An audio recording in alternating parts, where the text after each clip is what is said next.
Well. You're listening to Gloves Off with Professor Buitrón.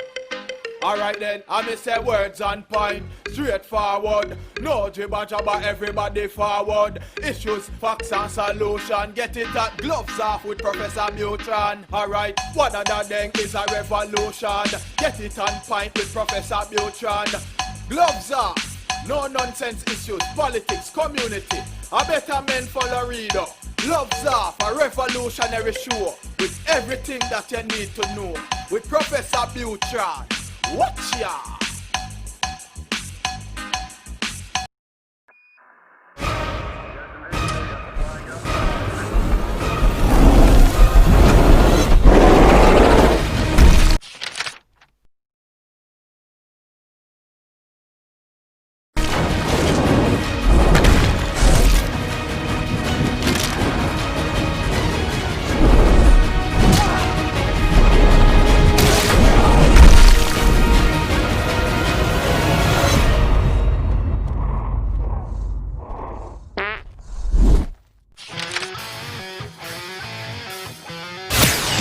Gloves Off is always on point.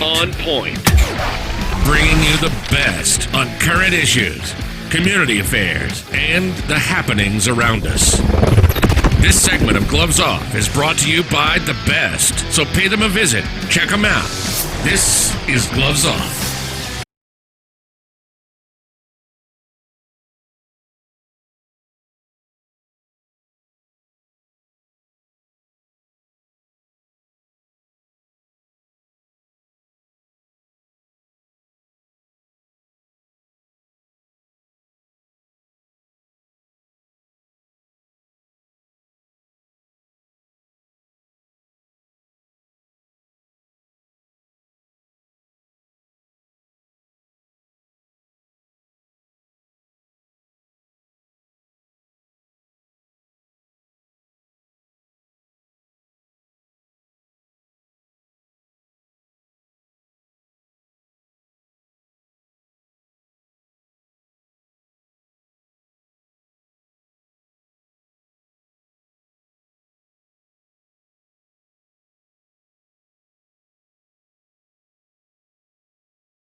Back at you and Gloves Off. I'm Professor Buitrón. I'm here with Brett Gould from New Iberia. We're going to touch base on the happenings of the riots and the protests and what the media is claiming and what the media is saying.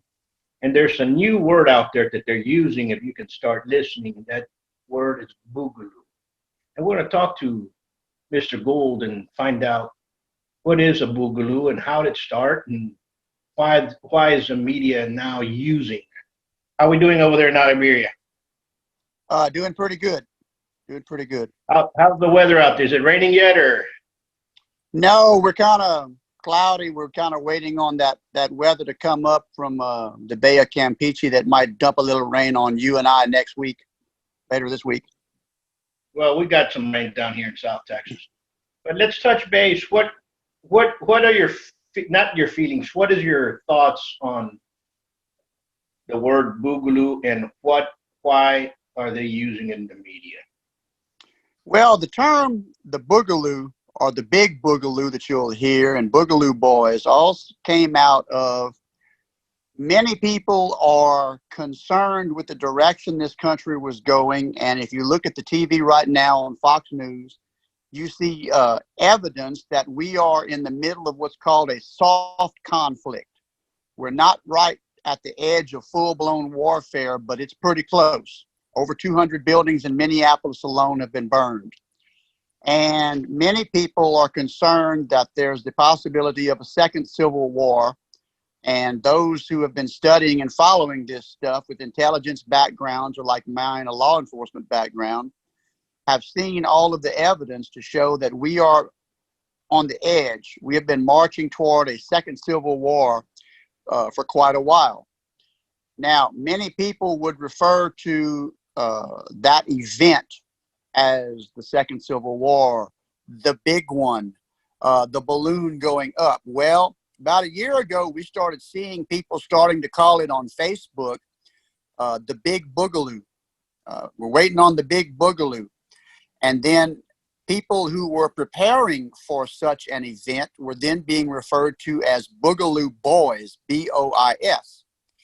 Now, last night on Fox News, the esteemed legal expert Ted Williams went on there, and it was very interesting because he said that his two biggest concerns with this thing were Antifa and, quote, the Boogaloo Boys.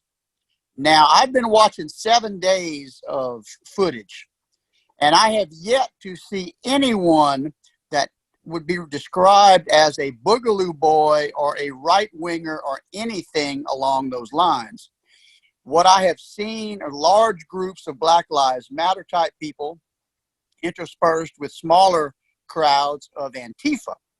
So what Mr. Williams is trying to do is to try to draw a negative connotation with the Boogaloo Boys terms to very subtly make it a race thing, as if white Trump supporters who wear MAGA hats, who work for a living and things, are somehow giving a moral equivalency to the crime that Antifa is causing.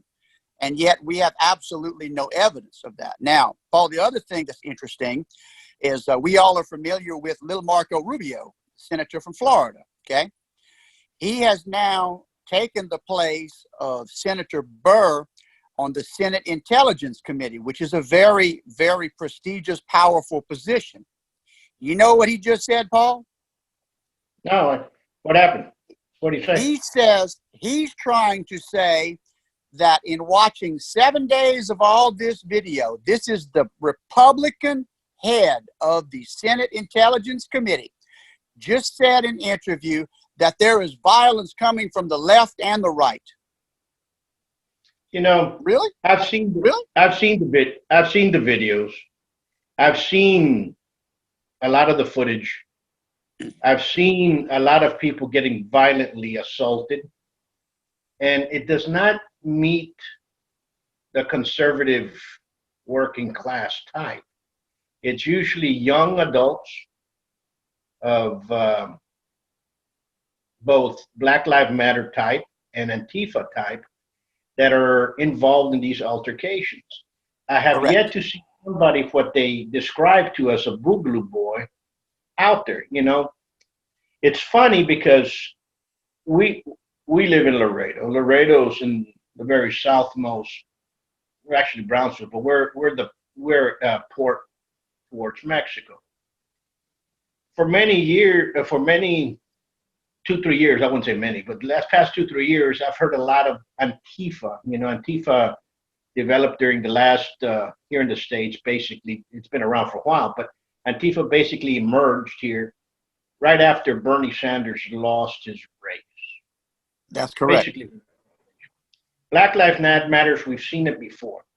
So it was two spectrums of violent youth, basically, my impression, my opinion, and the impression of, and the opinion of many, that came out of two different,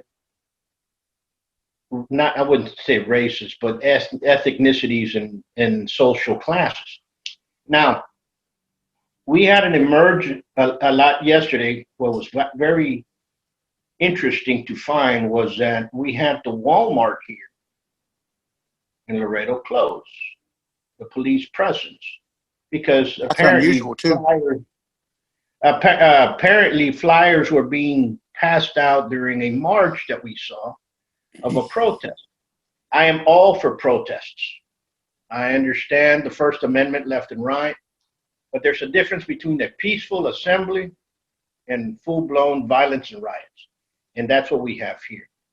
We've seen Antifa before, but now for people to start using the term Boogaloo boys or Boogaloo and comparing them to Antifa, it's a little bit strange. It's odd. It's kind of like if they're trying to incite, what you said, a race war.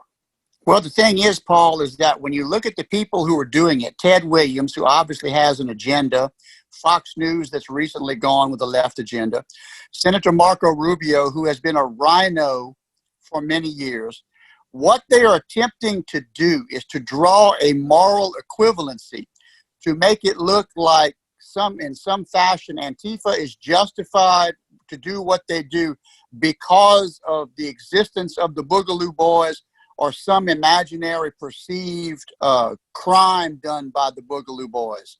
And the problem that you very eloquently laid out is that we have no evidence to support any of that. But the term Boogaloo Boys was meant for somebody that was prepping for a upcoming civil war, basically, somebody that was being precautiously.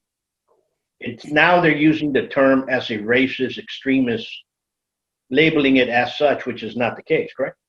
Correct. And here's the irony of it all. They're trying to act like there is something wrong with the people who are preparing for, quote, the big Boogaloo. We got over 30 cities burning.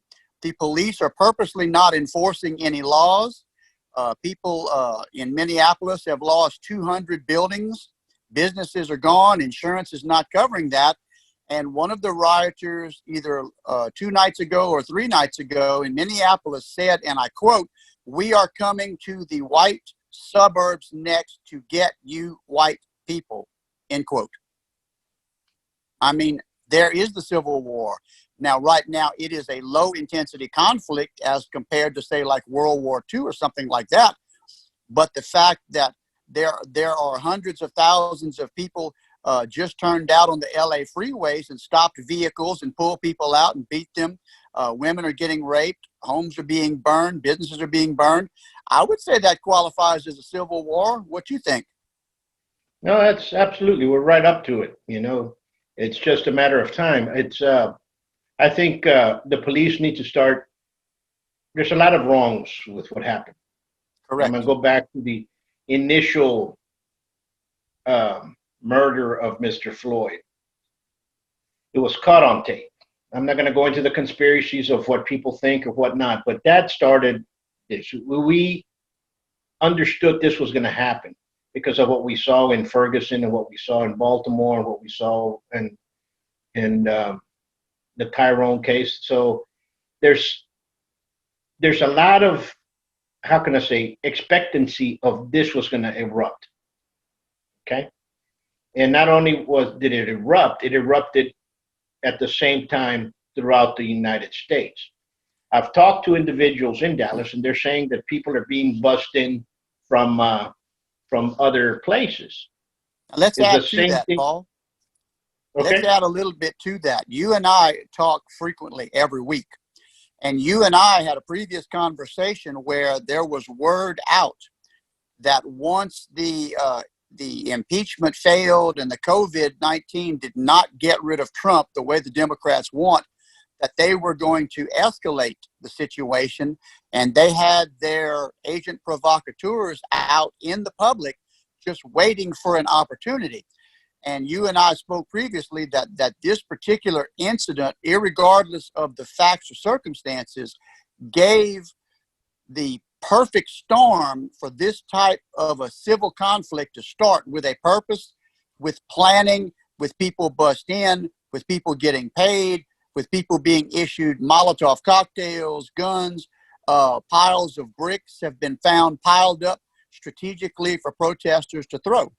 So yes, you are correct in that. This was all organized and planned. You know, and that's what people are failing to see. You know, I understand the emotion. I understand the anger, the hate, and what have you from the initial act. But this is no longer about that. Right now, it's about something else. And you don't destroy businesses, small businesses. You know, I saw a perfect picture, and it was posted on social media. And it was about an Italian pizzeria. It's an actual video. And these Italian guys came outside with their shotguns and said, "You guys aren't going to do that to my place." And they were taunted by no Anglo youth. It was more black youth. And it was sad to see because they were all out there and the guys came out there with a gun. And that was the only thing that protected them from protecting their business. And if you're going to go into that extreme that we have to protect our business, we're seeing right now that the police are not doing that.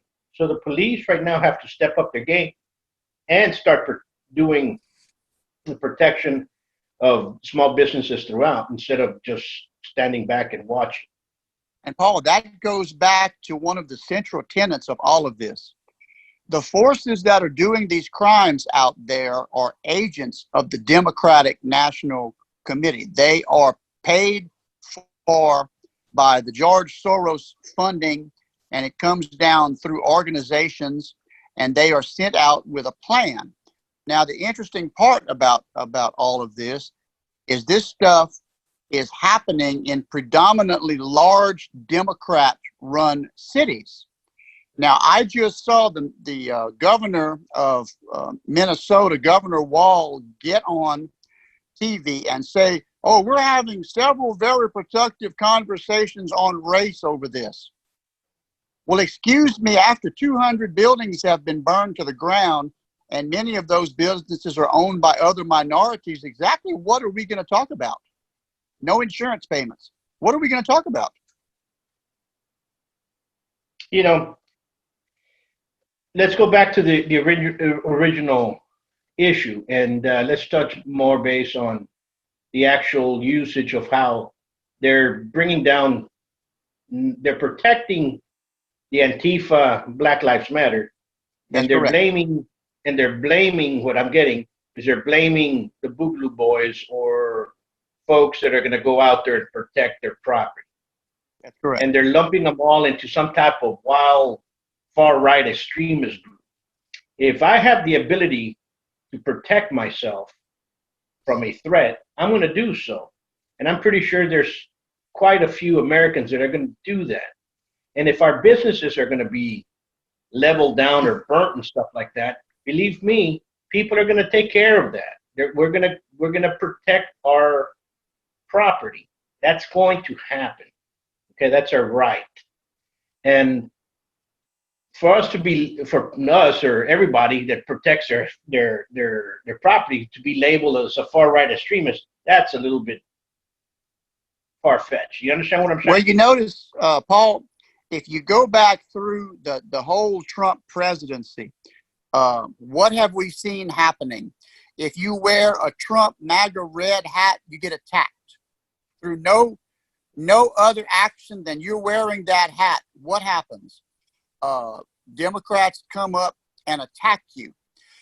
We have seen throughout the Trump presidency that anybody who voted for Trump is automatically labeled a white supremacist, a racist. You've seen that, correct? We've seen it. And so this is a further continuation of that. And they're using the news media to frame a narrative that if you defend yourself from any type of this type of violence, you are going to immediately be labeled some type of redneck, right-wing extremist Boogaloo boys, simply because you don't want your property burnt, you don't want your wife raped, or any of those bad things to happen. That's what this meme is being framed as. Absolutely. So for the folks out there, understand the terms. Understand the term Antifa, Black Lives Matter, and Boogaloo. And Boogaloo boys, Boogaloo meaning the Second Civil War in those terms. But the Boogaloo boys are those that are kind of preparing for that. You know, I remember years back, people would laugh and point fingers and say preppers were crazy. And all of a sudden, not so long ago, we had people fighting toilet paper. That's correct. And, you know, preparing for some kind of disaster because of a invisible enemy. Well, we no longer have an invisible enemy. We have an enemy that's right in front of us, that's taunting us, that's threatening us, that is actually doing harm.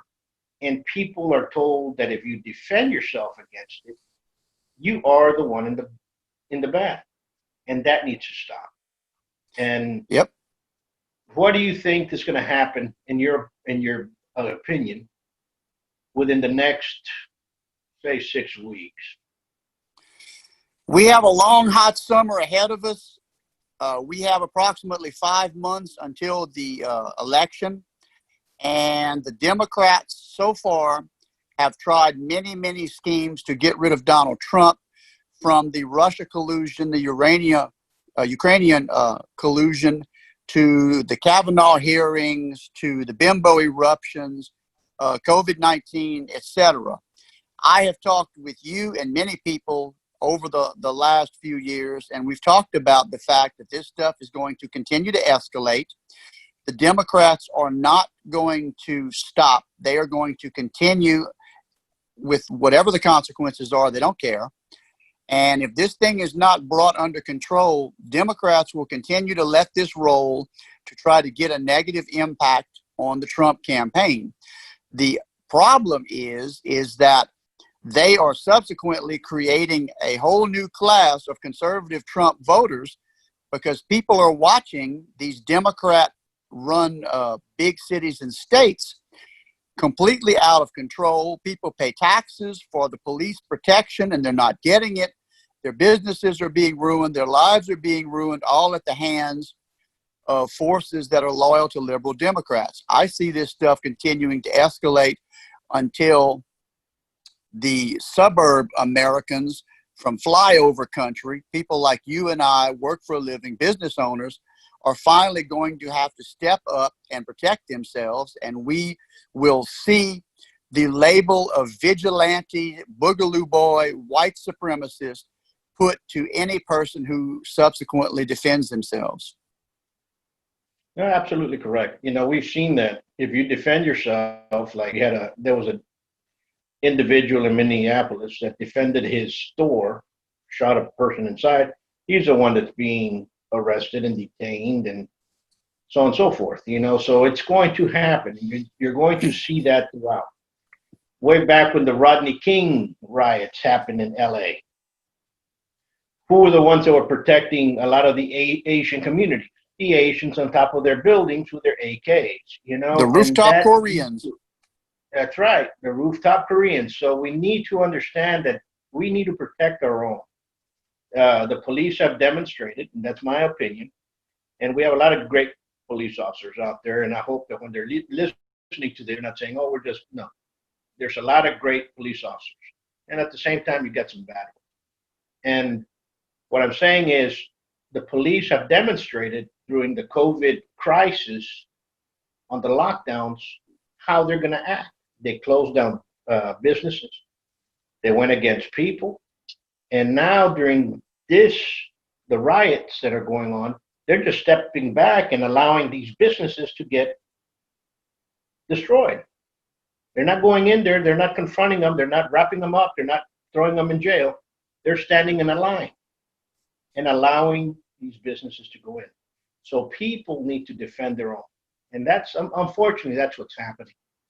And what are some other connotations that you can tell on the word Boogaloo that are coming up on the internet? Because, you know, I searched up, we talked yesterday about the situation, and I went back in there in the internet and I started looking it up. And first of all, you know, everything you see is that they're racist, that they're extremists, that they're KKK in disguise, and it has nothing to do with that. You have a lot of great individuals from all walks of life and all races, all ethnicities, all groups. And basically you have working class Americans that are going to say, we're tired of this. Well, you know, it's funny you bring up that point, Paul, because you will notice all of the things, the derogatory labels that you just put to the Boogaloo boys are the very same labels that have been put on any Trump supporter. Absolutely. Same words, everything. Absolutely. And it's going to get worse. It's part of a defined program. This all goes back to Saul Alinsky's rules for radicals. This goes back to the Stalinist communist tactics. The Stalin people back in the day were the people who invented the word racist. And they have propagated this, and Alinsky's rules for radicals is the playbook that all of these people are following. And To put this in a further political context, whether the street level BLM Antifa type knows what's going on or not, they are basically Communist Party followers, and they are following the Communist Manifesto. This whole organization, this whole Democrat Party operation is designed to try to destroy the capitalist America, to bring in communism, and to get rid of Trump. That's the whole goal of this thing. And these people are paid professional minions. Their legal fees are paid when and if they get arrested. And as Paul put, they do not get arrested very often because they're still out there doing what they do. And Rudy Giuliani was on Fox yesterday, and he has extensive experience, having been not only a prosecutor, but also the mayor of New York. And under his administration, he cleaned up New York, cleaned up the crime. And he said straight up that these mayors and these governors could have put the hiatus to this very quickly if they wanted to. But obviously by their actions, they do not. They want this to continue because there's an agenda. Absolutely. Well, we're running out of time. It's always great to talk to you because it gives us a different viewpoint of the whole situation that's going on. And yes, folks sir. out there, get educated, start learning the terms, start understanding what each is. Just don't Google and see the first thing that pops up. Do your research. Remember, you're going to be hearing a lot of these words: Antifa, Black Lives Matter, who you guys are already familiar with that, and Boogaloo boys in the Boogaloo. So until next time, peace. You stay safe, my friend, over there. All right? Thank you. You as well. Thank you.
Gloves Off is always on point. On point.